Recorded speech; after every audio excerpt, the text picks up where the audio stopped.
మరి పాయల్ శంకర్ గారు కూడా చెప్పడం జరిగింది. ఈ మొత్తం ఉదాంతం చూస్తే నాకు భువనగిరి గుర్తొస్తుంది. గతంలో నయీం అని ఉండే, మీ అందరికి తెలుసు, రాష్ట్రంలో Nayeem same to same organized crime,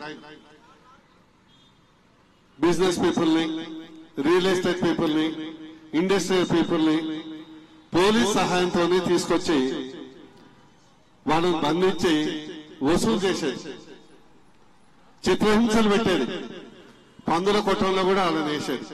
ఇవన్నీ మేము విన్నాం. తర్వాత ఎన్కౌంటర్ అయిపోయింది.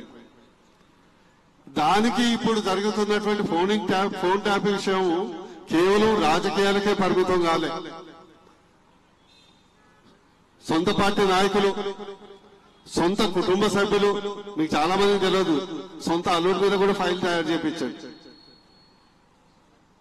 అల్లుడి మీద కూడా ఫైల్ తయారు చేయించి ఫోన్ ట్యాపింగ్ చేయించి, అదేవిధంగా సొంత పార్టీ నాయకులు, అంతరంగికులు, పోలీసు వాళ్ళు, బిజినెస్ పీపుల్, ప్రతిపక్ష నాయకులు, వీళ్ళందరి మీద ఫోన్ ట్యాపింగ్ చేయించడం జరిగింది.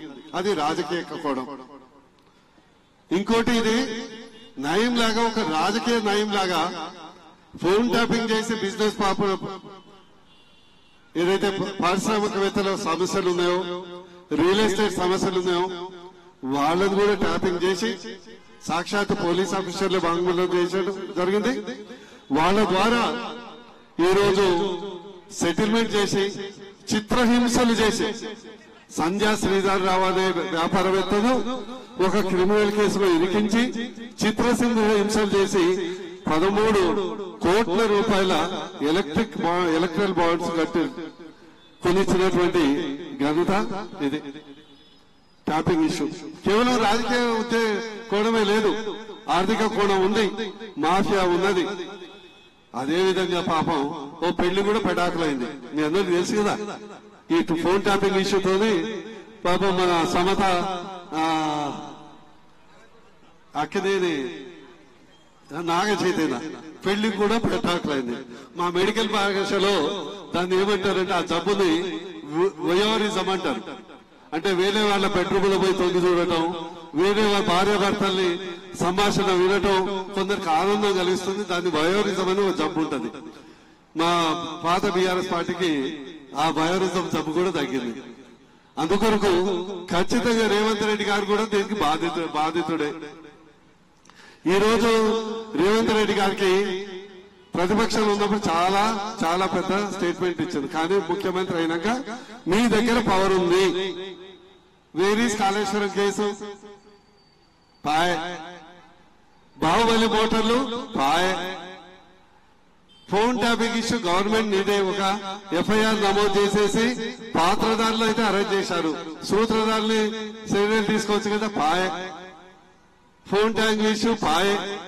సిఎంఆర్ బిల్డింగ్ పెద్ద కుంభకోణం, దాదాపు 1000-2000 కోట్ల కుంభకోణం, దాన్ని కూడా పాయ్.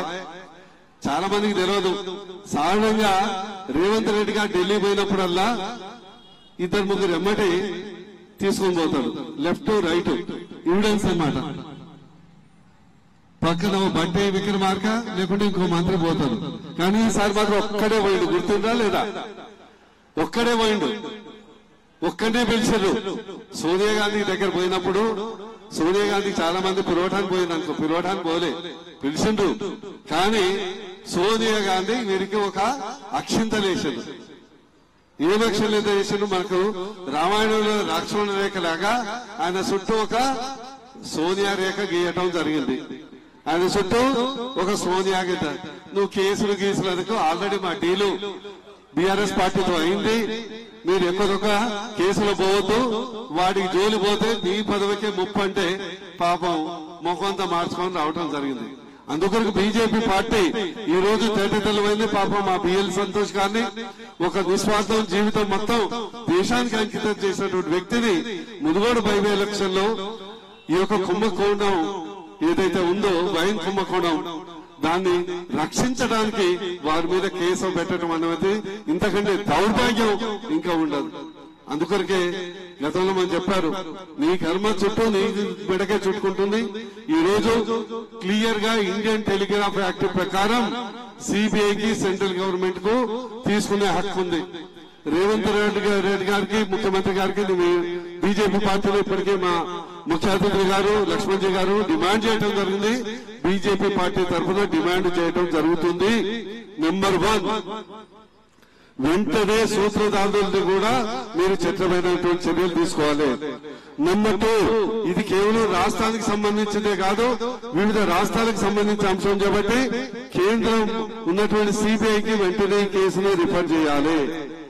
నెంబర్ 3, గతంలో బిఎల్ సంతోష్ మీద అక్రమంగా కేసు పెట్టిందో దాన్ని పూర్వ పర్యవేక్షించి అక్రమ కేసులు ఈ ఫామ్ హౌస్ కేసుకు సూత్రధారుల మీద కేసు కూడా నమోదు చేయాలి. నెంబర్ 4, కస్టమ్ మిల్లింగ్ రైస్ ఏదైతే ఉందో మీరే పెట్టించడం జరిగింది, దాని మీద కూడా లోతైన దర్యాప్తు చేయాలి. లేకుంటే సిబిఐ డబ్బులు ఇచ్చేది సెంట్రల్ గవర్నమెంట్ కాబట్టి సిబిఐకి చేయాలి. ఈ ద్వారా ముగించే ముందు తెలంగాణ ప్రజలకు విజ్ఞప్తి చేస్తున్నా, ఒక్కసారి ఆలోచించండి. మీరందరూ గతంలో అసెంబ్లీ ముందు మా మీద బుద్ధ వేశారు, బీజేపీ మీద బుద్ధ వేశారు. ఈ రోజు బీఆర్ఎస్ కాంగ్రెస్ పార్టీ యొక్క బంధం తేటతెల్లమైంది.